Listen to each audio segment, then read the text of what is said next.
A ideia que eu tinha combinado com o pessoal da Unimed era eu apresentar a aplicação funcionando em tempo real, né, doutor? Mas como a internet não ajuda a gente aqui, né, nós estamos um pouco travados, e essa é uma das limitações que a gente encontra em todas as infras que nós trabalhamos. A gente teve que fazer uma pequena mudança, então eu tive que conectar minha máquina ali, e como acontece com a tecnologia, são sempre ajustes que precisam ser feitos, né? Então não tem como seguir o padrão. Então, desculpe, obrigado, Flaviano, obrigado pelo convite de vocês.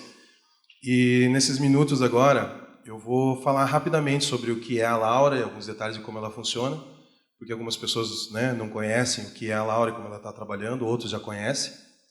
O que a gente tirou da apresentação, Flaviano, é a animação, né, não precisa mais ficar comovendo as pessoas, porque agora a gente tem resultados que mostram o que está acontecendo, e essa é a parte mais legal.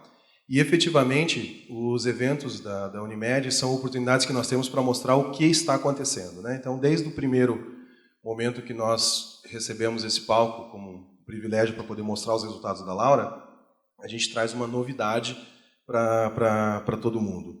E esse ano não seria diferente, né? Então, a nossa data de homologação das novas features da Laura sempre são em meados de dezembro e janeiro, que é quando os hospitais entram, né, num período que dá para a gente poder fazer alguns testes, algumas validações, e daí em seguida colocar em operação ali a partir de fevereiro e março. Então essa época que nós temos agora de setembro e outubro é quando a gente começa a apresentar as soluções que foram construídas no decorrer dos últimos meses, e é isso que eu vou mostrar aqui para vocês rapidão, tá bom?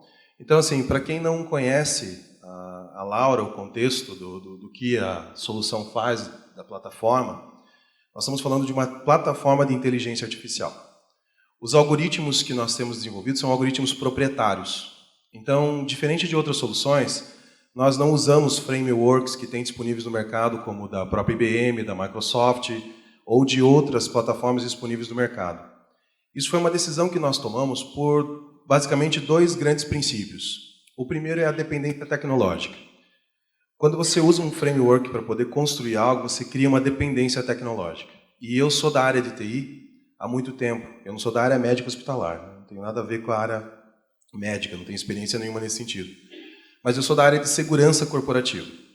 E quando a gente olha esse cenário, praticamente 90% das empresas elas têm uma dependência muito grande das tecnologias que suportaram as evoluções da empresa, as evoluções tecnológicas. Isso não é uma limitação só da área médica. Isso é uma limitação praticamente de todas as empresas no mercado. Então, o que nós percebemos é que o problema surge pelo fato da equipe técnica ter que disponibilizar uma solução informatizada num curto espaço de tempo. Então, as soluções precisam ser feitas daqui 3 meses, 6 meses, daqui 1 ano. Isso não é um tempo cabível para poder desenvolver uma solução proprietária. Então, você tem que partir para tecnologias que existam no mercado. Quando as empresas fazem isso, né, em meados da década de 90 para frente, elas passam a ficar dependentes tecnologicamente desses grandes players. A IBM, a própria Microsoft, como veio na sequência, e hoje muitas outras. O cenário mudou. Quando o custo-benefício disso começa a ficar inviável, as empresas não conseguem mais fazer a manutenção, elas passam a desenvolver suas próprias soluções. Daí se cria uma segunda geração de tecnologias que são paralelas àquelas padronizadas. Ou seja, a documentação não existe. O conceito de nós termos o nosso próprio algoritmo proprietário foi justamente a gente poder trabalhar com o conceito de conexão aberta, ou seja, usar integradores que estão disponíveis no mercado para que qualquer instituição que venha usar a Laura não dependa de estar amarrado conosco para poder conectar. Isso faz com que a Laura tenha como futuro se tornar um engine, se tornar um motor para as tecnologias de quem está usando na ponta, e não ter dependência de usuário. Hoje, a Laura está conectada em 5 hospitais. Desde o dia 26 de julho de 2016, quando nós conectamos pela primeira vez no Hospital Nossa Senhora das Graças, nós conectamos em 7 hospitais ao todo. Desses 7 hospitais, 2 hospitais nós tivemos que abortar a implantação. Uma não chegou nem a acontecer, a segunda a gente teve que abortar por questões técnicas e por questões de estruturas operacionais. Os outros 5 hospitais foram implantações absolutas. Hoje eles usam a Laura completamente. Mais especificamente, os 2 últimos hospitais foram implantações remotas. Nós não precisamos nem que o time fosse até o hospital para poder fazer a implantação. Aqui vocês veem um pouco do nosso atual QG, onde nós estamos implantados, que é no Hospital Erasto Gettner, no Centro de Inovação do Hospital Erasto Gettner, e ali foi feito de uma forma estratégica, né? Os hospitais que nós conectamos, eles têm o seguinte viés. Alguns deles são policlínicos, para nós podermos testar como que o time assistencial se comporta com os alertas da Laura, e os outros são específicos, né? O Erasto Gettner é um hospital específico que trabalha com câncer, então o atendimento é diferenciado, né? Os protocolos são diferenciados, a gente precisava validar isso. Então todos os movimentos que nós fizemos nos últimos 2 anos, eles foram estratégicos no sentido de construir a Laura e de validar a Laura, não uma validação científica. O foco da Laura não é validação científica. O foco da Laura é eficiência operacional. É realmente a gente poder ter certeza de que os alertas que ela dá em tempo real são executados ou são atendidos pelo time assistencial. Porque é isso que a Laura faz, tá? Como que ela basicamente funciona? Só para vocês terem uma ideia, nossa equipe, nós não somos uma equipe grande, a Laura é realmente uma startup, é enxuta. Hoje nós estamos com mais 3 cientistas de dados, um indiano, que trabalha remoto, e outros 2 que estão entrando na equipe, que não deu tempo de atualizar a apresentação. Mas, basicamente, aí a nossa equipe vai ser de cientistas de dados, né? Porque é o que a plataforma faz. Tanto o sonho de Laura quanto a empresa é focar na disponibilidade de tecnologia acessível e eficiente para toda a saúde. Então, quanto mais pessoas, quanto mais projetos nós conseguimos levar junto, a gente vai conseguir atender a nossa expectativa, a nosso objetivo social. Como que a Laura funciona? Ela acessa remotamente os sistemas do hospital, ela isola os casos, né, de dados alterados e ativa uma feature que a gente chama de ansiedade de Laura. Mas, basicamente, ela respeita esse sistema padrão que tem dentro do hospital. No final do dia, quem toma a decisão é um especialista.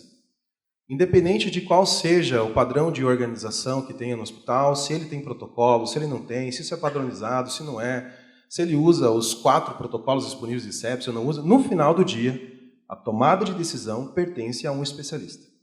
Todo o suporte que esse cara tem serve para poder validar essa decisão dele. O quanto mais nós conseguimos acelerar os processos para que ele possa tomar essa decisão mais acertada, é o grande ganho em cima disso. Influenciar a decisão não cabe nesse momento. Ou seja, a Laura não é uma ferramenta de diagnóstico, ela é uma ferramenta de suporte à decisão. E ela contribui dando velocidade ao processo. Então, ao invés de esperar que de forma, né, orgânica a equipe fique coletando dados, fique caçando as informações na hora que se precisa tomar a decisão, ou fazendo um movimento retroativo, né, analisando o que aconteceu no passado, o robô ele faz uma ação proativa. Então ele está conectado em máquinas de laboratório, ele está conectado no sistema da farmácia, ele está conectado no sistema do hospital, cujo objetivo é ficar identificando os dados que o algoritmo foi treinado, né, no nível de machine learning, dessas alterações. O que acontece com os algoritmos de deep learning, ou seja, uma rede mais avançada de dados, uma rede aumentada, que hoje a gente consegue fazer com mais hospitais e com mais bases históricas que nós conectamos na tecnologia, ele consegue dar um alerta de machine learning, ele consegue dar um alerta de preditividade. Só que esse alerta de preditividade não pode ir na equipe assistencial, né? Se simplesmente a gente disser assim, ó, essa pessoa ela vai morrer ou corre o risco de morrer em X horas de sepse, isso não vai ajudar em nada a equipe assistencial. Pelo contrário, vai acabar criando uma dinâmica do lobo Pedro e o lobo, né?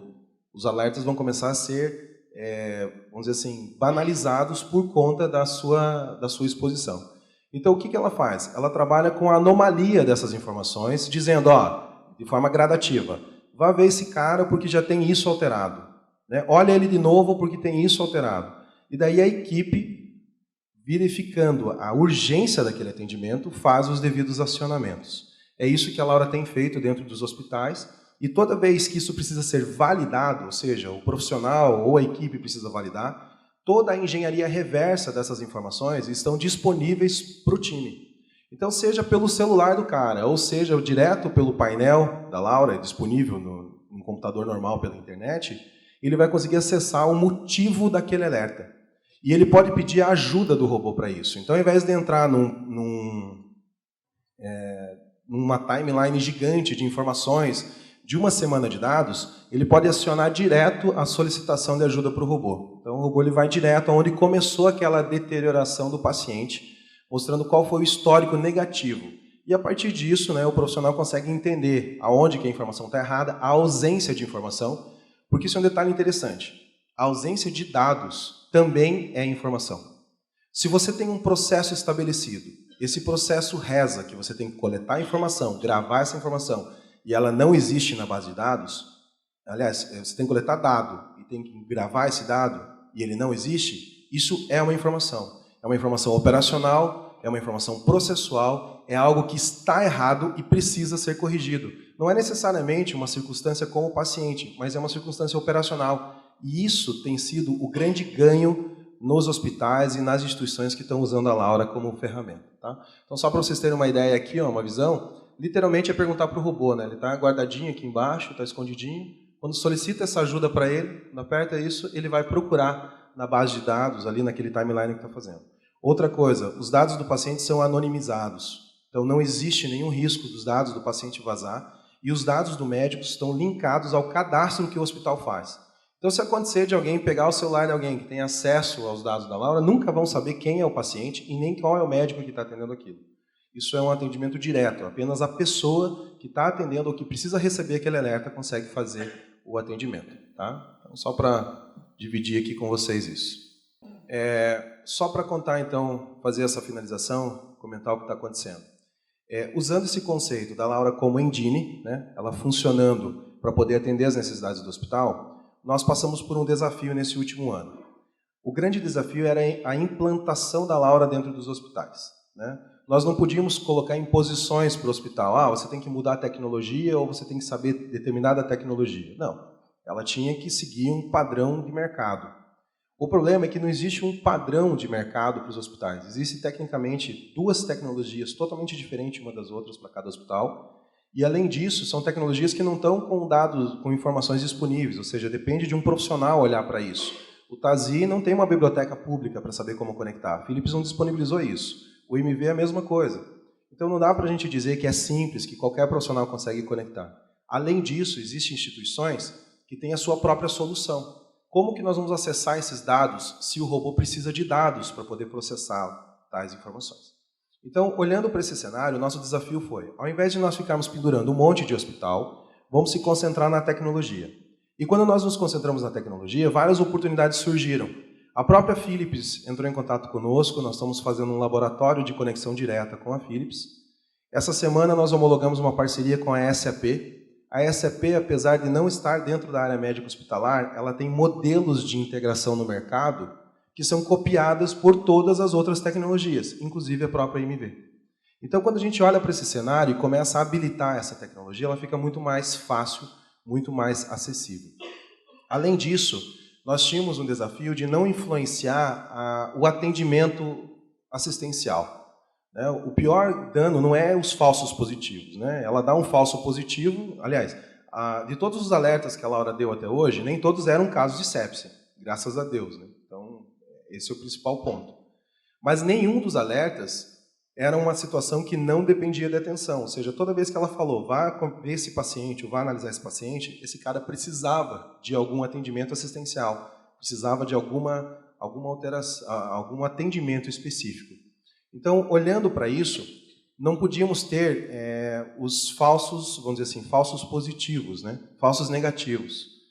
O risco é de não dar o alerta. A população assistencial criar uma dependência e ela não dá o alerta.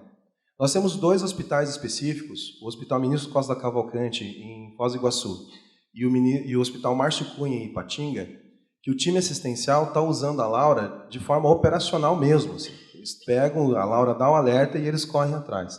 E daí o que eles fizeram? Para não correr o risco da Laura não dar alertas, nós ativamos o sistema de machine learning com esses hospitais e tem uma central de operações que ficam olhando aqueles outros alertas que não são do protocolo do hospital, que são alertas sugeridos pelo robô, né, baseado no deep learning da Laura. Ou seja, comparando com outros hospitais, comparando com os outros protocolos, ela dá alertas adicionais. E esse time olha para esses alertas e vão ver o que está acontecendo. Basicamente, os últimos casos de atendimento, ou seja, que eram críticos e a pessoa foi salva realmente pelo movimento do time de resposta rápida, foi por conta dessa central de operações.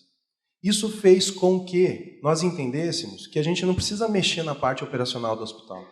ou seja, criar uma solução que o hospital precisa mexer. A gente precisa dar o motor para o hospital poder trabalhar. Para nós testarmos isso, né, para que isso funcionasse, nós resolvemos trabalhar com uma clínica, né, eu sempre uso como exemplo, ela é uma doença que no final, se tudo correr bem, termina feliz, que é a gestação. Né? Então, durante 9 meses, ele é um atendimento que precisa de atenção, que tem recorrências médicas, que tem uma agenda médica, precisa ser atendido como se fosse um tratamento, uma doença convencional. Só que no final do dia, todo mundo está feliz porque nasce um bebê, ou não vão ficar felizes porque teve um evento adverso. Mas, de um modo geral, a gente está falando de uma clínica positiva. Nós escolhemos a gestação para poder testar esse comportamento. Então, o Hospital Márcio Cunha tem uma aplicação que é de comunicação com as gestantes, né? De informação com as gestantes, como tem vários no mercado, chamado Mimo. Nós colocamos o córtex da Laura para o Mimo, para essa aplicação, e ativamos os dashboards personalizados para a área, para o centro obstétrico no hospital. O que acontece hoje? Durante a gestação, o robô fica provocando que a pessoa colete e dê informações de como está o seu estado de humor, se ela está acompanhando a agenda, se ela fez determinados exames, ou seja, vai nutrindo a aplicação com essas informações. A paciente que é conectada por convênio, que é ligada por convênio com a maternidade, o robô já dá um alerta em tempo real para a maternidade, para que alguém, para que essa central de atendimento ligue para essa gestante e de uma maneira, né, uma experiência do usuário qualificada, uma jornada qualificada, oriente ela a ir até o hospital, porque quer adiantar um exame, né, aquele discurso de acolhimento que se faz nesse caso, para poder atender e mitigar o risco. Quando a paciente não é conectada por convênio, ou seja, ela é do SUS, e ela vai usar a maternidade para ter o bebê, que é o caso lá da cidade de Ipatinga, no momento que ela entrar no hospital, que ela der entrada no hospital, o robô descarrega todas as informações que ela, né, apresentou, que ela coletou, e no final do dia, naquele momento, o robô sinaliza qual que é o risco dessa paciente no momento da internação, dando uma preditividade sobre aquele atendimento. Isso ajuda o time a tomar a devida decisão, a entender para que lado eles vão. Isso tudo que eu estou falando para vocês, né, infelizmente travou a apresentação aqui, não vou conseguir mostrar ele funcionando, mas eu vou disponibilizar, né, no portal do evento, vocês podem ver ele funcionando em tempo real. Essa é uma aplicação que está funcionando. Não é algo que nós vamos desenvolver. Ela já está com um grupo de controle, que já está sendo usado em Ipatinga, e a partir de janeiro de 2019, ela entra em vigência. Ela passa a ser usada por todas as gestantes da cidade, do Vale do Aço, né? Nem só da cidade de Ipatinga, do Vale do Aço. E, em paralelo a tudo isso que nós estamos falando, nós demos início à validação científica, né, dos trabalhos com a Laura. Então, o Hospital Nossa Senhora das Graças e o Hospital Horácio Guetem, né, que já são parceiros nossos há uma longa data, estão participando desse evento, ou seja, tem profissionais que estão fazendo parte da pesquisa. E agora, no início desse mês, eu estive em Harvard conversando com o pessoal do Medical School, onde eles vão usar a Laura para fazer uma simulação de caso no Boston Children's Hospital. Então, nós estamos falando que o primeiro hospital que a Laura vai para fora do país é um dos maiores hospitais pediátricos do mundo, né, usando ela como validação em tempo real. Então, o que o professor Zeck, que é o responsável por essa pesquisa em Harvard, sugeriu, falou assim, legal, vamos olhar para os dados passados. Muito interessante, a gente olha retroativo como todo mundo faz. Só que, em paralelo a isso, vamos validar, né, a ferramenta que coleta essas informações, fazer essa comparação. A gente topou, né? É lógico, não tinha por que dizer não também, eu acho que seria meio estranho a gente dizer não, mas também acabou sendo desafiador, porque nós não estávamos com isso no nosso radar para validar os algoritmos. Né? Nós pensamos, não, vamos fazer uma validação científica, já que todo mundo pede para ter validação científica, já que tem que ter esse selinho de validação científica, vamos fazer isso, legal, vamos fazer por Harvard. Só que quando o cara pega isso e percebe que não tem uma tecnologia fazendo a mesma coisa que nós estamos fazendo com o time assistencial, e o foco desse projeto é com o time assistencial, ele sugere que a gente faça uma validação tecnológica, ou seja, validar os algoritmos. E é isso que vai acontecer agora nos meses de dezembro, janeiro e fevereiro, né, no Boston Children's Hospital, junto com esse movimento que nós vamos fazer. E agora, essa semana, depois da parceria da SAP, nós recebemos um convite de um grupo chamado Bootcamp, em Miami, para fazer uma POC, né, uma prova de conceito, no primeiro semestre de 2019, em 10 hospitais no sul da Flórida, porque o sul da Flórida está validando muitas tecnologias. Isso indica algo que nós falamos no evento do ano passado, né, no evento da Unimed do ano passado, que não tem ninguém trabalhando com isso. Porque se tivesse alguma outra solução no mundo trabalhando com isso, nós não teríamos 10 hospitais no sul da Flórida pedindo para usar uma tecnologia específica em sepsia, e nós não teríamos Harvard querendo usar uma tecnologia, né, do sul do Brasil, não é nem o grande centro de pesquisa que tem no país, para poder validar isso. Mas a parte mais legal, né, tipo, pô, massa isso, parabéns para todos nós, ficamos felizes, estamos tendo retornos, a Laura é uma startup que está prosperando, essa é a parte legal. Mas a parte mais vitoriosa em cima de tudo isso é que com a validação de dados que nós temos, efetivamente, a Laura está ajudando a salvar uma vida por dia, desde o dia 26 de julho de 2016. Então, é uma empresa constituída por profissionais que não são da área de saúde, que são exclusivos da área tecnológica, que junto com parceiros de grande porte no mercado, ou seja, hospitais que têm procedimentos de qualidade na assistência do paciente, conseguiram gerar um produto que vai ser comprado por países de fora, né, por países de grande notoriedade, mas que foi desenvolvido aqui, foi desenvolvido em Curitiba, foi desenvolvido junto com as pessoas que estão nesse convívio. Então, eu entendo, né, eu sempre falo isso para o Flaviano, que a gente está falando de uma porta de oportunidades muito grande quando a gente olha para o nosso problema dentro de casa. E não necessariamente tentar copiar outras circunstâncias ou outras limitações. Por exemplo, essa semana a gente estava fazendo alguns trabalhos sobre validação, para poder escrever e tudo mais, eu descobri que o Kiksofa até hoje não foi validado cientificamente. E é um dos protocolos usados para fazer, né, para fazer o alerta de sepsis de uma forma efetiva. Então, talvez o mindset que esteja por trás seja: faça, dê resultado, salve pessoas, né? Porque é esse o grande objetivo de uma instituição hospitalar, esse é o grande objetivo de um profissional de saúde. E daí, a partir disso, a partir dos resultados, faça as validações que precisa virar produto, preciso vender, preciso competir com outros mercados, com outras frentes. E não o caminho contrário. O delay que nós estamos tendo hoje com algumas tecnologias, né? Eu tenho a oportunidade de conversar bastante com o pessoal da IBM. O Watson mesmo está levando grandes avalanches, né, de críticas, de questionamentos, justamente porque é um foco científico muito grande. E ele funciona. Nós tivemos alguns projetos onde nós conectamos na base de dados, né, na devolutiva do Watson, que a oportunidade de aprendizado de máquina é muito grande. Só que ninguém ainda conhece exatamente como essa tecnologia vai se comportar no final do dia. Nós estamos evoluindo, mas se a gente parar para pensar, o protocolo de sepsis foi efetivado em 2016. Né? Não, antes disso eram alguns ensaios. A tecnologia de inteligência artificial foi disponibilizada no mercado em 2011, quando a IBM apresentou o Watson, né, num evento. Depois disso, a abertura dessa tecnologia para que outros cientistas possam pegar um algoritmo de machine learning, colocar a sua pesquisa, gerar dados científicos em cima disso, está fazendo 1 ano e meio agora. Ou seja, é muito pouco tempo para todo mundo ter certezas do que fazer e de como fazer. A certeza que nós temos é que ninguém mais é tão competente para salvar vidas do que os profissionais de saúde. Ninguém cuida melhor de um paciente, de uma pessoa, do que outra pessoa. Então, seja qual for a tecnologia, seja qual for a métrica de validação dessa tecnologia, nós da Laura entendemos e defendemos que tem que ser para empoderar o talento do profissional de saúde, empoderar o talento da instituição. E é isso que a gente tem feito há 2 anos, né, com os hospitais parceiros, respeitando as suas competências com o atendimento aos profissionais e, a partir disso, gerar novas oportunidades. Tá? Então, assim, lamento não poder mostrar para vocês agora em tempo real funcionando. Né? Desculpe, doutor Lê, desculpe, pessoal da Unimed, não queria estragar o evento de vocês assim, mas eu acho que, né, alguém mais salva nesse sentido. Eu podia contar uma piada agora para poder disfarçar, né, quebrar um pouco o gelo, mas eu também não tenho essa competência.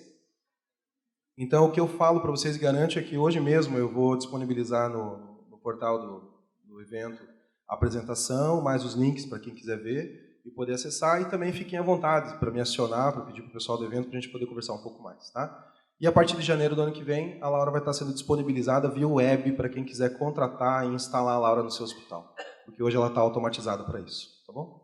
Obrigado, pessoal. Obrigado, pessoal da Unimed.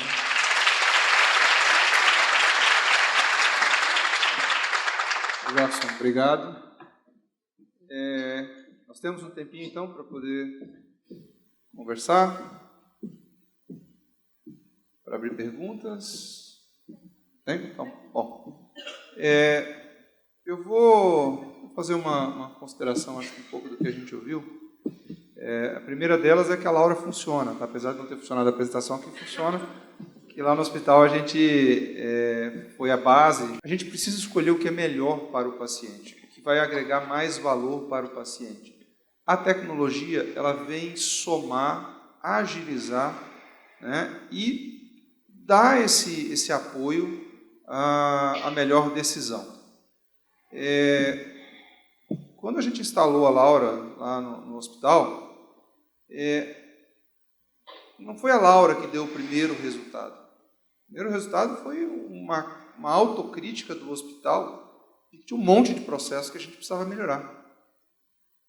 Então, eu lembro que o Jackson falou assim, olha, você está com um problema no teu laboratório. E aí nós fomos ver por que era o problema do laboratório. Tínhamos um monte de máquinas no laboratório de última geração que não estavam integradas no TASI. Os processos não eram automatizados. Então, o equipamento soltava um resultado que você precisava de uma bióloga para transcrever o resultado de uma máquina para dentro do TASI, para esperar que alguém visse. Então, meu Deus, nós temos equipamentos do século XXI com metodologia do século XIX. A gente teve que mudar um monte de coisa. Aí a Laura começou a falar, opa, agora já não temos mais o problema do laboratório. Temos o problema humano do técnico de enfermagem. Por quê? Olha, o teu tempo de inserção dos dados, de sinais vitais, estão demorando a entrar no sistema. Por quê? Porque a menina, né, eu falo que se tem uma culpada no hospital, um culpado é a menina ou o menino, né, que o pessoal fala. Porque o profissional técnico de enfermagem, ele vai lá, olha os sinais vitais no tempo correto, anota num papelzinho e vai coletar de mais 8 antes de sentar na frente do computador e lançar. Salvo em alguns hospitais que já tem um pouco de tecnologia. Quer dizer, a tecnologia ela vem somar para a gente poder fazer as coisas certas, no tempo certo, no paciente certo. Então, quando a gente fala de beira-leito, de hospital com menos papel, não é simplesmente ser um processo bonito, é ser um processo efetivo. Para que a gente possa ter um DRG melhor, para que a gente possa analisar o desfecho de uma forma melhor. E aí entra uma coisa que talvez ainda seja um grande desafio para a tecnologia. Primeiro, como a inovação vai minimizar ou excluir tecnologias do passado. Esse é um desafio. Então, hoje a gente está falando em angiotomografia, mas nós não excluímos o raio-x ainda, e nem sei se vamos. Ou será que a angiotomo é tão necessária quanto a gente usa? Será que precisamos de 10 angiotomos numa cidade? Então, esses são desafios que a tecnologia ainda tem que dizer. E aí, assim, como que a gente vai conseguir recursos para investir em tecnologia? E aquele recurso, até quando eu vi o Da Vinci aqui na apresentação da professora, o ganho do Da Vinci vai ser tão efetivo que vale a pena esse investimento? Qual é a grande diferença? Como nós estamos preparando a tecnologia e os nossos processos para atender uma população que está envelhecendo? Não é que está envelhecendo, sempre envelheceu, só que morria antes. Agora a gente está falando em seres humanos vivendo 90, 100, daqui uns dias nós estamos falando em seres humanos vivendo 120, 130, 150 anos com as novas medicações, que agem em nível de cromossomo. E aí? Nós vamos esticar a vida, mas ainda não resolvemos as doenças. Então, será que nós vamos suportar um mundo mais longevo sem resolver as doenças? Então, essa amarração do processo tecnológico na ajuda da melhor decisão ela é fundamental, inclusive para buscar sustentabilidade para o mercado. Alguém tem perguntas? E se não tiver, eu vou passar para as considerações finais dos palestrantes. Professor, o senhor pode, então, fazer as considerações? Não, acho que primeiro parabenizar pela articulação das apresentações. Né? Acho que teve essa temática, era falar um pouco dessa parte do hospital digital, a gente pôde ter desde o como fazer, eu acho que o Choosing Wisely fantástico, e como a tecnologia pode, de fato, colocar isso em prática. Eu acho que só a tecnologia conseguiria empurrar tais recomendações de forma mais automatizada, né? Até checando de forma automática também se aquela conduta daquele profissional segue uma melhor prática recomendada pelo Choosing Wisely ou qualquer outro protocolo institucional, né? Sabe, o Laura também, quem sabe, poderia fazer isso, né?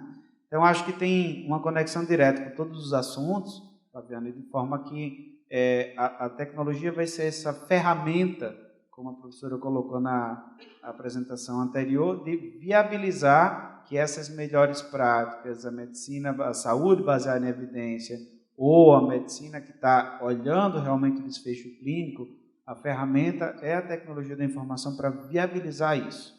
Isso eu tenho uma convicção e eu acho que o evento está de parabéns por ter articulado esses assuntos. Faz para mim todo sentido, saio daqui com várias ideias. Muito obrigado. Eu também fiquei muito feliz com essa mesa. Ela realmente integrou todo esse conhecimento de todos.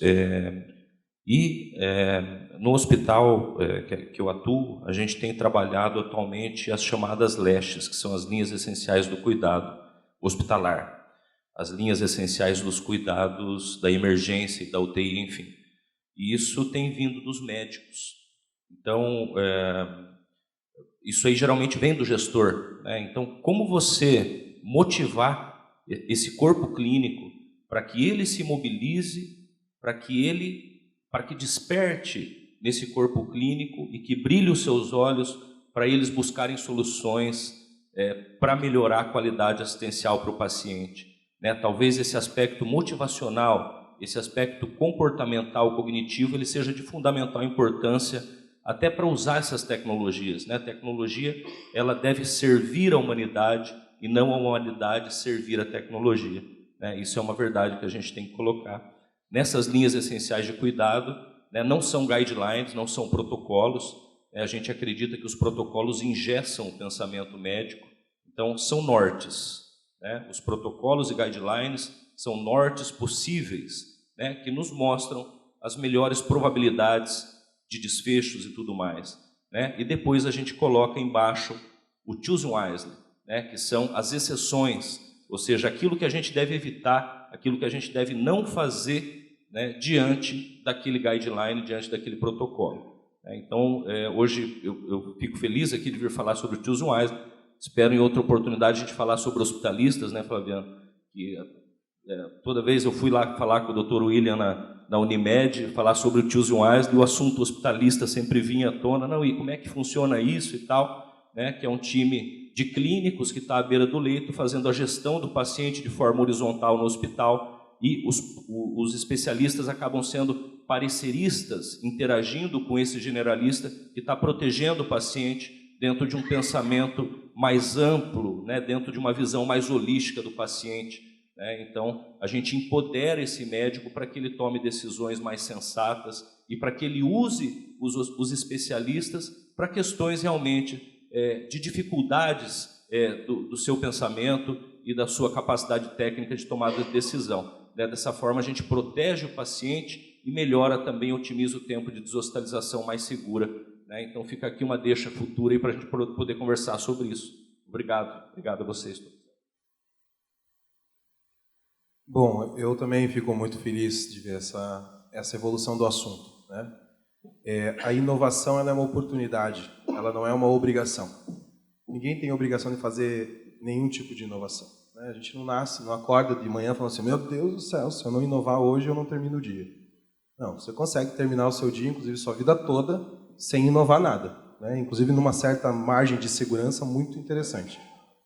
Muito mais tranquilo, inclusive. Inclusive, eu até sugiro para vocês, se vocês tiverem essa tendência de não querer inovar, é muito mais saudável, né, para várias coisas.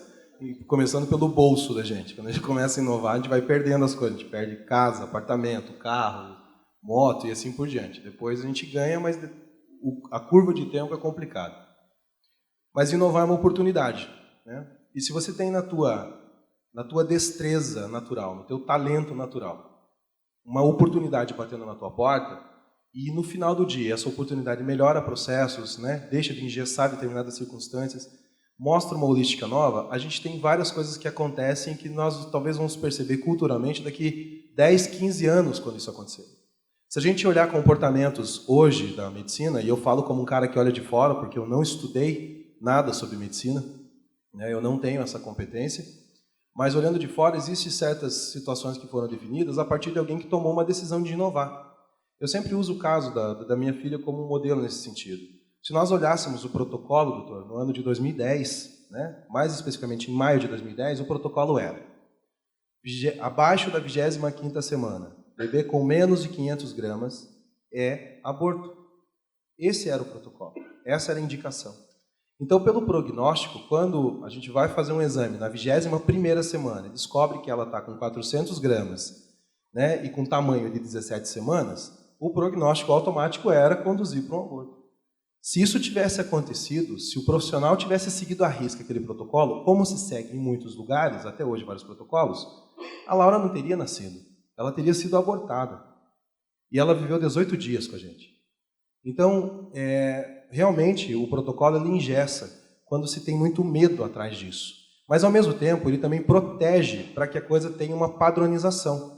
Então, o que eu entendo é que a tecnologia e as novas metodologias podem juntar essas duas grandes oportunidades, né? O cara inovar e o cara desafiar aquilo que existe. Ou seja, usa inteligência artificial para desafiar o modelo, usa inteligência artificial para desafiar o costume. Ou se você não tem ainda um modelo pronto para isso, cria um modelo e testa ele, porque às vezes essas escolhas, né, pensando na qualidade e segurança do paciente, vão surgir oportunidades para salvar uma cadeia enorme de outras pessoas. Realmente, alertas sendo dados em televisões e painéis existem, acho que desde quando existem painéis, né? Desde quando alguém criou uma televisão e impôs, isso acontece. Agora, a cultura de fazer alguma coisa a partir de que olha esses alertas, isso é algo que precisa ser evangelizado. As pessoas não vão fazer isso. Então, olhar para certas lideranças, para certas mentes, né, influenciadores, que vão provocar isso nas suas instituições, isso me deixa feliz. Não como quem cria tecnologia, mas como usuário do sistema de saúde.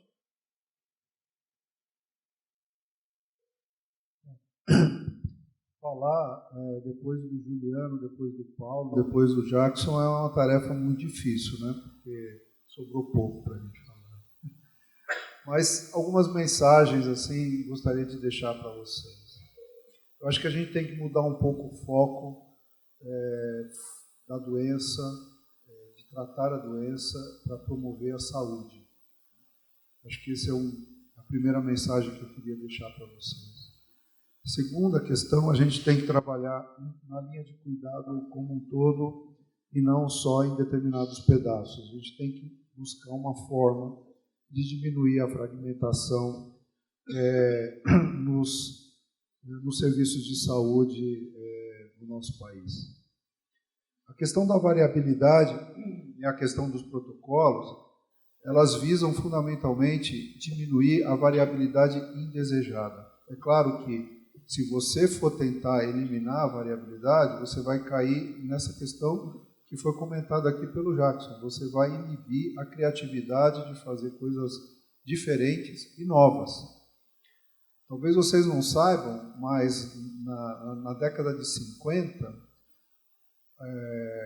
pacientes com endocardite infecciosa, eles morriam, 100% morriam. Por quê? Ninguém se atrevia a fazer uma cirurgia valvar cardíaca num paciente que estava com uma infecção. Isso aí era uma loucura. Até que chegou um cirurgião chamado Wallace e falou, não, eu tenho que fazer diferente, eu tenho que ir lá, remover aquele foco, tirar aquela válvula e colocar uma válvula nova. A partir daí a sobrevida aumentou significativamente. Ou seja, ele saiu daquele espectro de fazer sempre a mesma coisa, ele resolveu fazer uma proposta diferente e foi o que mudou a história natural, se é que a gente pode falar isso, de uma doença que era 100% letal.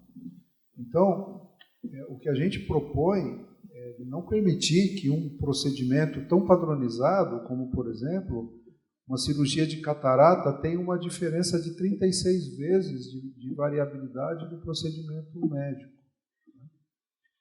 A outra coisa é, cada vez mais, valorizar aquilo que o paciente fala. Escutem o seu paciente. O que ele deseja o que ele almeja com o tratamento daquele doente. Não é incomum a gente ver pacientes com diagnóstico de câncer e que se insiste no tratamento, vários esquemas terapêuticos e etc., sem perguntar para o paciente se ele deseja aquilo. Se ele deseja passar por mais uma cirurgia, ou se ele deseja fazer mais uma sessão de quimioterapia, de radioterapia e assim por diante. Então, ouçam o paciente, entendam o que de fato importa para ele. E o objetivo fundamental é de prestar o melhor serviço para o paciente, a melhor experiência para ele e evitar os procedimentos desnecessários. E existe uma gama muito grande, como o Paulo mostrou, de profissionais que executam procedimentos totalmente desnecessários, que não têm nenhum tipo de evidência que vá trazer benefício para aquele paciente. Isso é uma coisa que a gente tem que batalhar e tem que lutar para que aconteça a entrega do melhor valor, ou seja, o melhor valor em saúde que importa para o paciente. Obrigado. Bom, pessoal, eu vou contar um caso de 2 minutos, que a sexta-feira já está dando.